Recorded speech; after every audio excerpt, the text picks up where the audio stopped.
Hello everyone, welcome to another review video. So glad you decided to watch this video with me today. Today is a review of the book called Of Blood and Silver Runes by Christine N. Kirby. It is her debut book. It is number one in a series of three. The series is The Everlasting.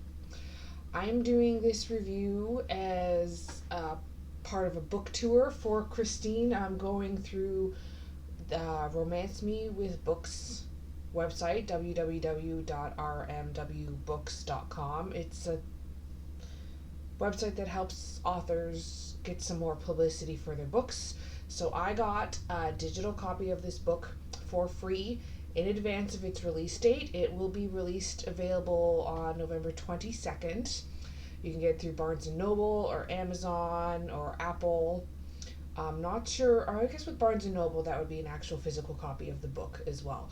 I will put a picture of the cover of the book as well as a picture of Christine, probably over here in the frame, so you guys can see what they look like, because I don't own a physical copy. I only own a digital copy. I really enjoyed this book. It's her debut book, as I said before. I will read the back of it. Magic hasn't appeared on Myrefall, I'm hoping I say that right, Myrefall in generations. But that hasn't lessened the tensions between elves and mortals. Rayna lives a simple life, hidden away as the only elf in a mortal town of Moonbridge. An accidental burst of magic chases her from the snowy sanctuary, forcing her to navigate the perils of Myrefall alone. Pursued by the Elven Queen's hunters, Rayna stumbles not only into the capital city of the Mortal Kingdom, but into the King's court. Approached by the mysterious Red Priestess who claims that Rayna is the answer to the city's prayers, the Everlasting, promised to protect them from the coming darkness. Helles, the Demon King, threatens to claim her realm, but he requires Rayna to open the portal. Rayna works with the Red Priestess, using her magic to bestow divine blessings to help the lowliest among them, to protect them from the darkness.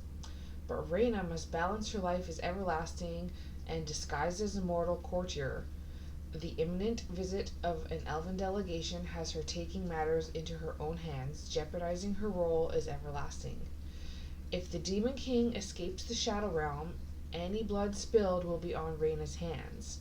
How many secrets can she divulge to protect those she cares for while keeping herself out of Hela's grasp and evading the Elven Queen? It's a fantasy book based in a pseudo-medieval style world. There's obviously some magic. I'm sorry if you can hear my cats in the background. Speaking of, come here. He's going to insist. Oh, come on. Oh, you guys all know Rye. He's been in several videos because he's a needy cat. So needy. Okay, but anyway, the main characters are obviously Rayna and the Red Priestess, who goes by Clara. She's a duchess, I believe, if I remember that correctly. Are you gonna be annoying? And she has several friends that help her out along the way, but Rayna is the main character. It is in third person from Rayna's point of view. I lost my train of thought. Cats distracted me. I did find some minor plot holes, but it is the first book in a series of 3, so I'm assuming those plot holes will be filled up before the end of the series. There are some things that I found predictable, not without giving anything away. People's secret identities. It was kind of easy to guess who was who, and I wasn't even trying. If you've watched my reviews, if you know me, I don't like predicting things. I like to be happily surprised, and I found it quite easy to figure out who's who was secret identity, who they were really supposed to be in the book, which, makes sense. It's not, it follows a pretty common theme for fantasy books, I should say. I will mention that it is an adult fantasy novel. It's 16 plus. There is a love scene in it, and there are some slow burn romance scenes as well for Reina. I enjoyed them very much. I didn't find it overly detailed. It was enough detail, but without being overly detailed. Not as detailed as Sarah J. Maas at all. It's a good adventure book. So it's definitely a romance book, and there's forbidden love in it for sure. There's some ritualistic stuff, not like crazy rituals, but like the use of blood as part of the rituals. So I don't know if that's something, if you're kind of squeamish with that, you might want to not read that. There's some mystery. Again, it's the first book in a series of 3, so hopefully those things will get solved in the end. I actually got some good emotions from this book. There's definitely some happy scenes. There's some of the good feels from the romance scenes. There's a little bit of excitement, a little bit of mystery, a little bit of shock. No tears, but it's hard to say because I don't know. There might be tears later in the series as things progress. I'd love to see how that goes. It's good enough. I want to read the other books, that's for sure.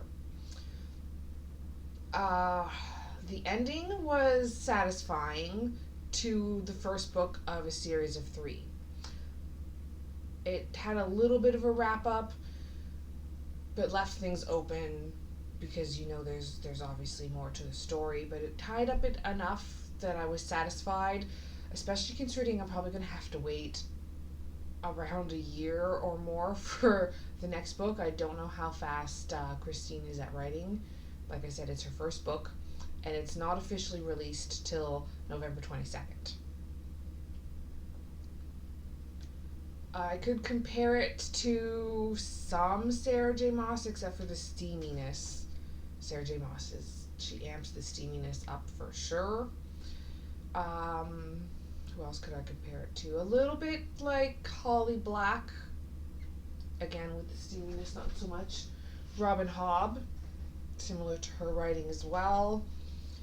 All great authors. I really, really hope that Christine does well, because I did enjoy this book. I would give it a solid 3 stars. It's definitely a great book. There's decent writing. The characters are likable and relatable. Nothing really stands out. You know what? I'm going to change my rating. I'm going to up it to 4 stars because I did find it to be a page turner. Like, it's a short book.